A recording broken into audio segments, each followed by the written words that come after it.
Howdy from Dallas, Texas, everybody. My name's Joel. And I'm Jacob. We are going to talk through a couple of arcs that we've seen in the course so far.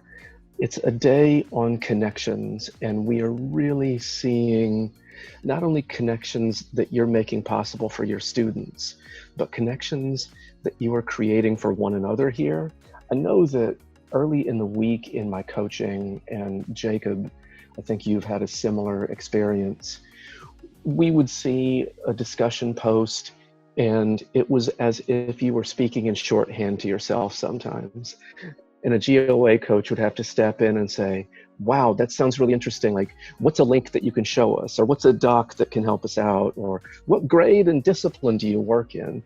What we're seeing today is something that's happening that's much more granular, that you're being really candid and descriptive with practices. I use a fishbowl in this way for this reason. When I'm practicing with my lacrosse team, I have them inch up on the stick in this way for this reason, and I'm getting this skill across. So it's been really great to see you guys recognize as a group of co-learners and growers in your craft, recognize what you will need from each other. There's some of you out there that on certain skills, you must feel like you're rubbing two sticks together, right? If you're standing watching that and you got a Zippo lighter, hand that device over to your friend. Hand over something that you know is classroom tested for you, and save that colleague of yours here on the discussion board a few weeks of stumbling and fumbling. And we are going to be showing within this course how powerful these connections can be between people that don't share a geographic location. Absolutely. You know, and Joel and I were talking earlier, and I kept saying that it felt to me like almost like the movie Back to the Future. You know, we all want to be really cool and calm and collected like Marty McFly and just real cool breeze kind of guy. But sometimes we find ourselves being a little more Doc Brown, a little more harried, haphazard. Our intentions are good, but we're just kind of everywhere. And I think that's fine for us to be as teachers, is because we are getting closer to school starting. We're trying to figure out what that's going to look like. Is it going to be a hybrid model? Is it going to be all virtual learning? Are we going to be all in class? There's a lot of unknowns out there. And so we allow that to sort of create sort of a frenzy in our own design. And the idea is throughout this week is this piece on connection, especially today, this idea of how are we going to connect, right? What is the person that we're going to convey in those interactions, right? And it's really great to go through these, because I think it's even more important to acknowledge that with all of our skills, with all of our abilities, with all of our tools that we're learning and developing, we can still feel that way. We can still feel this sort of pressure to do something that we're not sure about. And I like that, because what it does is it reminds us to think about what our student experience is going to be like. What is that going to be like when our student encounters that environment?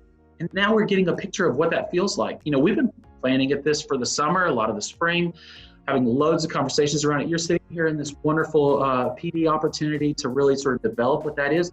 Your students are going to encounter it for the first time in a few weeks. And what's it going to be like for them? This is a great opportunity to develop some empathy, to really help build on some connection that's going to help you in your design for them. How can you design this experience for your students to have as little cognitive strain as possible, for them to be able to feel comfortable and accepted into that process, but also to acknowledge that we are in a place that we're not used to, and that's okay. And that's as big of a part of it as anything. And Joel's going to talk a little bit more about what that means for us to be called forth to give a little more. Thank you, Jacob. I'm recognizing that as difficult as this kind of boot camp is for a participant, there's a lot that's scaffolded. There's a foundation. There are sets of steps. When you go onto your campus to make connections with your students, with your colleagues, with your administrators, you are going to have to make those connections on your own. And now you've got some practice in it. Now you've got some vocabulary to apply to your sphere of interest and influence.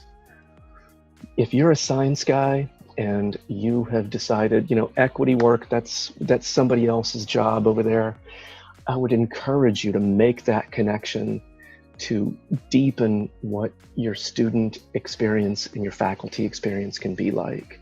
If you're a person in a history department, and this is just my personal research, this is my hilltop fiefdom, you might need to be louder and prouder in your interests so that other people might recognize and see, I thought I was the only one trying to grow my craft in this department. I thought I was the only one in a STEM setting that was interested in that other thing. This is a chance not just to make connections within our classes, but to learn, to grow, and to take risks out loud for ourselves, for our departments, our students, and for our entire campus communities. Thank you in advance for the work that you're going to do the rest of this week and into this fall and into the entire school year. Thank you. We really appreciate everything that you guys are doing and contributing to the course. Tomorrow will be our last day in the course. It will be Friday, day 5, and we are looking forward to seeing how this learning is culminating for each of you. You'll have one more big video from all of us tomorrow, and we look forward to seeing you guys in the course. Take care.